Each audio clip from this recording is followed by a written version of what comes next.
मैं गणेश सिन्हा स्वागत करता हूं आपको अपना चैनल गुरुजी कॉमर्स में। और आज हम पढ़ेंगे अकाउंटिंग स्टैंडर्ड थर्ड, है ना। अकाउंटिंग स्टैंडर्ड 1 और 2 भी बता चुके हैं, यहाँ पर थर्ड पढ़ेंगे। अब देखिए अकाउंटिंग स्टैंडर्ड थर्ड में क्या मेंशन किया है, तो कैश फ्लो स्टेटमेंट, है ना। कैश फ्लो स्टेटमेंट को मेंशन किया गया है अकाउंटिंग स्टैंडर्ड थर्ड में। तो इसी के बारे में आज जानकारी प्राप्त होगी आप लोग को। तो इसके लिए आप जुड़े रहिए और पूरा एंड तक वीडियो को देखिए, मज़ा आने वाला है। और क्या बोलते हैं, सब्सक्राइब कर लीजिए और लाइक कीजिए और शेयर कीजिए इसको जल्दी से, ठीक है। और कमेंट बॉक्स में कमेंट करना ना भूलें। यहाँ पे देखिए कैश फ्लो स्टेटमेंट के बारे में पढ़ेंगे। तो कैश फ्लो स्टेटमेंट क्या होता है, इसके बारे में हम एक वीडियो में बता भी चुके हैं, उसका कुछ प्रॉब्लम भी करवाए हैं। लेकिन यहाँ पर हम जब बात आया अकाउंटिंग स्टैंडर्ड थर्ड का, तो उसमें तो बताना ये बहुत ज़रूरी है। तो ये बेसिक बता रहे हैं आपको यहाँ पर।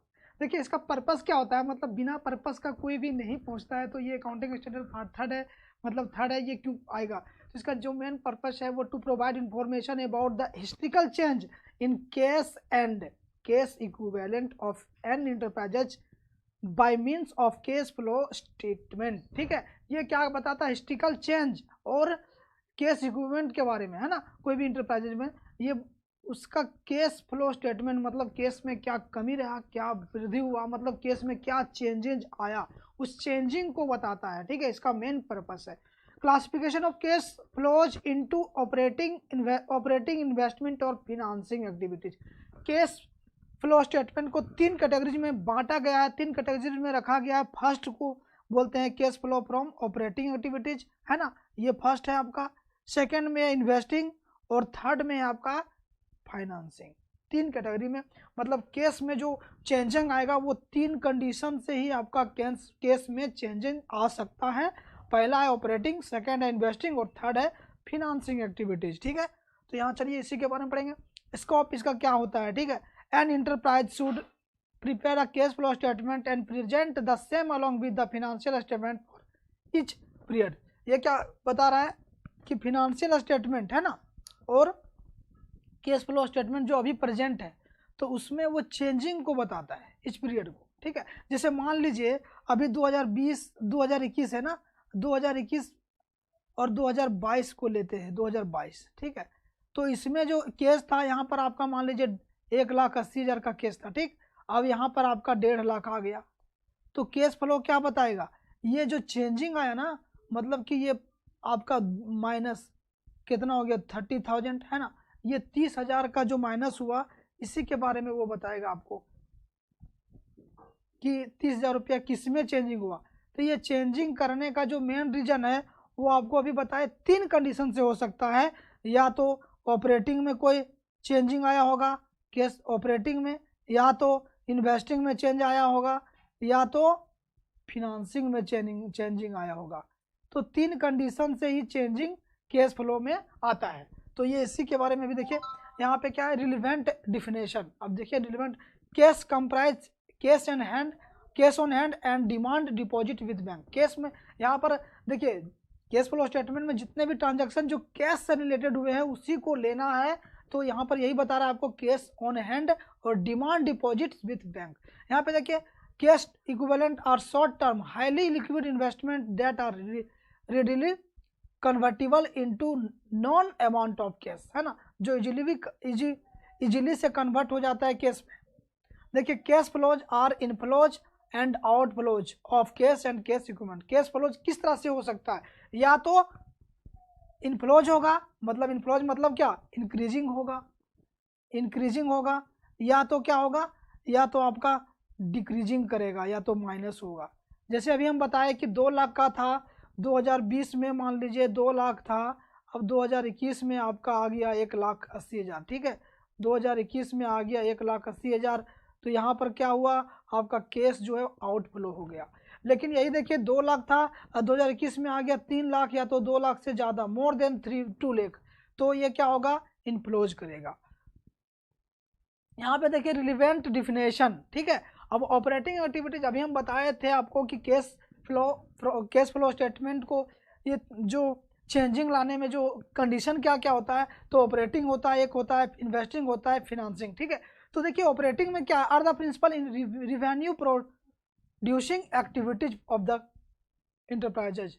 Investing are the acquisition of and disposal of long-term assets and other investment not included in cash equivalent. यहाँ पे देखिए ऑपरेटिंग में क्या आता है, जैसे कि वो सारे केस जो पेड करते हैं या तो केस रिसीव करते हैं, ठीक है। यदि केस पेड करते हैं या केस रिसीव करते हैं, ठीक है, वो आपका ऑपरेटिंग एक्टिविटीज में आता है, जो कि परिचालन में, ठीक है, जैसे छोटे मोटे केस ट्रांजैक्शन जो होते हैं उसको बोलते हैं, वो आपका ऑपरेटिंग में आता है। ऑपरेटिंग का मतलब क्या होता है, परिचालन एक्टिविटीज, है ना, मतलब कोई भी चीज को कार्य, कोई काम को चलाने में जो परिचालन जो खर्चा होता है ना, उसको यहाँ पर जो कैश रिलेटेड लगेगा वो ऑपरेटिंग में आएगा। और इन्वेस्टिंग में आपका क्या आएगा, तो इन्वेस्टिंग में देखिए वैसा खर्चा, ठीक है, जो यहाँ पर आपको वैसा खर्चा जो कोई एसेट्स को आप या तो एक्वाइजेशन कर रहे हैं या तो डिस्पोजल कर रहे हैं। देखिए एक्वाइजेशन मतलब क्या होता है, या तो परचेज कर रहे हैं या तो सेल कर रहे हैं ना, उस जो लॉन्ग टर्म के लिए होता है एसेट्स, ठीक है, उस चीज को यहाँ पर मेंशन किया जाता है आपका इन्वेस्टिंग एक्टिविटीज में। देखिए फिनेंशियल एक्टिविटीज में क्या होता है, तो are financial activities are activities that results in change in the size of composition of the owner's capital including preference share capital in the case of company, है ना। यहाँ पर जो होता है ओनर का जो कैपिटल होता है, लेकिन वही कंपनी का बात यदि करें तो यहाँ पर इन द केस ऑफ कंपनी उसमें क्या होता है, इक्विटी शेयर प्रेफरेंस शेयर होता है ना, and borrowing on the enterprises. तो यहाँ पर आपका होता है ये कैपिटल का बारे में जो होता है, शेयर के बारे में जो होता है, वो आपका फिनेंशियल एक्टिविटीज में आता है। अब देखिए presentation of the cash flow statement. अब इसका प्रेजेंटेशन कैसे करते हैं, the cash flow statement should report cash flows during the period. ये क्या करता है, कैश फ्लो स्टेटमेंट ये रिपोर्ट करता है कैश फ्लोज को उस साल में, ठीक है, कि कैश में क्या हुआ, या तो इनफ्लोज हुआ या तो आउटफ्लोज हुआ। इनफ्लोज मतलब क्या हुआ, केस में जो वृद्धि होती है, मतलब केस बढ़ जाता है, इंक्रीजिंग होता है। आउटफ्लोज मतलब क्या होता है, जो केस माइनस होता है, मतलब कि घट जाता है। The cash flows have to be classified activities wise into operating, financing and investing and financing. अभी हम जैसे कि बता चुके हैं आपको कि ये केस फ्लो को किस तरह से क्लासिफाइड किया गया है। तो देखिए यहाँ पर सबसे पहला पॉइंट आपका है ऑपरेटिंग एक्टिविटीज, ठीक है, सेकेंड है आपका इन्वेस्टिंग एक्टिविटीज और थर्ड है आपका फिनेंसिंग एक्टिविटीज। तीन कैटेगरी में क्लासिफाइड किया गया है। देखिए यहाँ पर cash flow from operating activities, तो कुछ एग्जांपल आपको हम बताते हैं जो कि ऑपरेटिंग एक्टिविटीज में क्या जो रखा गया है, ठीक है। देखिए कैश रिसिप्ट्स फ्रॉम कस्टमर, कोई भी कस्टमर से यदि कुछ नकद प्राप्तियां होती है, कैश रिसिप्ट्स होती है, उसे क्या कहाँ रखते हैं, तो cash flow from operating activities. ये सारा आइटम जो है आपको cash flow from operating activities के बारे में भी हम यहाँ पर बता रहे हैं। देखिए रॉयल्टी रिसीव करते हैं, फी रिसीव करते हैं, कमीशन रिसीव करते हैं एंड अदर रिवेन्यू। जो अदर रिवेन्यू आता है रिसीव में, वो यहाँ पर आप cash flow from operating activities में लिखते हैं। Cash payment to suppliers for goods and service, है ना, कोई गुड्स या तो सर्विस के लिए जो कैश पेमेंट करते हैं, किसको, सप्लायर को, है ना, कैश पेड टू सप्लायर कहते हैं इसको, वो क्या होता है, तो इसको हम ऑपरेटिंग एक्टिविटीज में के अंतर्गत रखते हैं। देखिए next cash payment to and on behalf of employees, cash payment कोई एम्प्लॉय को करते हैं या तो बिहाफ ऑफ एम्प्लॉय को, तो ये यहाँ पर ऑपरेटिंग एक्टिविटीज में आता है, ठीक है। अब देखिए यहाँ पे अब हम आपको बताएं कैश फ्रॉम ऑपरेटिंग एक्टिविटीज। यदि इस पॉइंट को आप अच्छा से समझ जाएंगे तो सोच लीजिए कि आप प्रॉब्लम जब क्वेश्चन करेंगे तो cash flow from operating activities में कोई भी तरह का प्रॉब्लम नहीं आएगा, आपका सारा प्रॉब्लम सॉल्व हो जाएगा। तो यहाँ पे देखिए क्योंकि आपको जानना है, तो cash flow from operating activities में क्या रखते हैं, तो जो कैश रिसिप्ट्स आता है कस्टमर से, रॉयल्टी से, फी, कमीशन, ये सब को हम लोग लिखते हैं। कैश पेमेंट को लिखते हैं जो सप्लायर को, जिसका फॉर्मेट भी हम बता चुके हैं पहले, उस वीडियो को आप जरूर देखें। उस वीडियो में हम क्वेश्चन सॉल्व किए हुए हैं cash flow from operating activities के, और ये बता रहे हैं आपको कि 12 का जो मेन मतलब जो एग्ज़ाम जो होता है, वो क्या फाइनल एग्ज़ाम होता है 12 का, उसमें तो 100% है कि ये आपका 8 मार्क्स ले करके आएगा। Cash flow from operating activities का चैप्टर एक तो क्वेश्चन आता ही है, और जो मेरा वीडियो में ये अपलोड किया गया है कैश फ्लो ऑपरेटिंग एक्टिविटीज और कैश फ्लो इन्वेस्टिंग एक्टिविटीज और फिनेंसिंग एक्टिविटीज, तीनों को हम सेपरेट करके अलग अलग बताए हैं ताकि आपको समझने में कोई तरह का परेशानियां का सामना नहीं करना पड़े। और उस वीडियो को आप देखने से क्या होगा कि आप ऑपरेटिंग को, फिनेंसिंग को और इन्वेस्टिंग तीनों का पूरा कंसेप्ट जान जाएंगे, उसके बाद आपका क्वेश्चन भी सॉल्व होने लगेगा। इसलिए आप उस वीडियो को जरूर देखें, क्योंकि आपका एग्जाम में ये बहुत ही इंपॉर्टेंट है और ये 8 मार्क्स लेकर के आएगा एक ही न्यूमेरिकल क्वेश्चन में। वो जो कि क्वेश्चन बनाना होगा। उसके बाद देखिए ऑब्जेक्टिव में भी आता है 2 मार्क्स का, मतलब कि टोटल 10 मार्क्स आपका कवर करेगा, इसलिए इस चैप्टर को इग्नोर नहीं करें, इस चैप्टर को अच्छा से देख लें, ठीक है।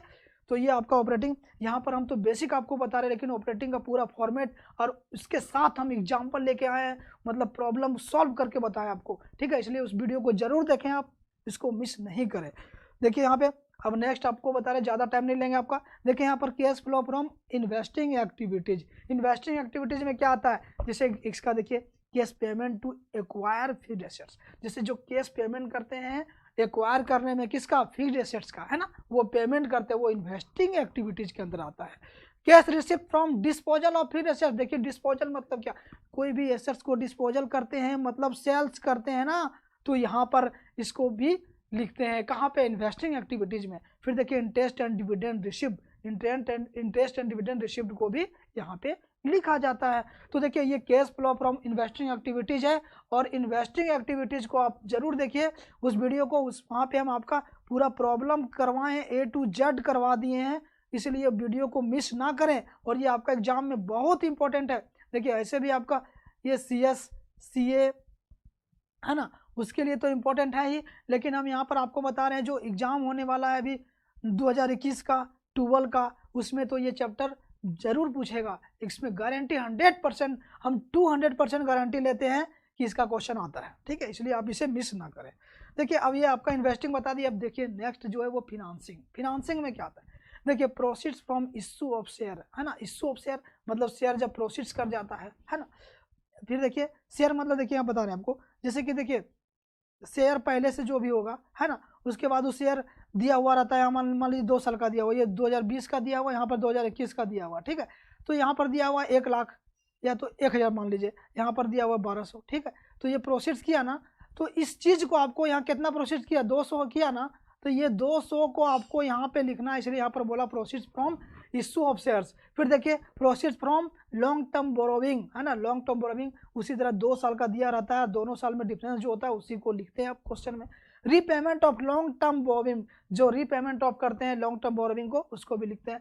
तो ये आपका cash flow from financing activities भी क्लियर हो गया। यहाँ पे बेसिक है, इसका भी हम क्वेश्चन बताए हैं, आप उस क्वेश्चन को जरूर देखें, उसका सॉल्यूशन को, तो समझ में आ गया होगा। तो चैनल को सब्सक्राइब कर दीजिए और लाइक कर दीजिए, और इस कमेंट करिए, क्योंकि कमेंट से, आपका एक कमेंट से मेरा अप्रिसिएशन में इंक्रीजिंग होता है, इसलिए आप, ठीक है। तो यहाँ पे आपको चलते हैं, thank you for watching my video.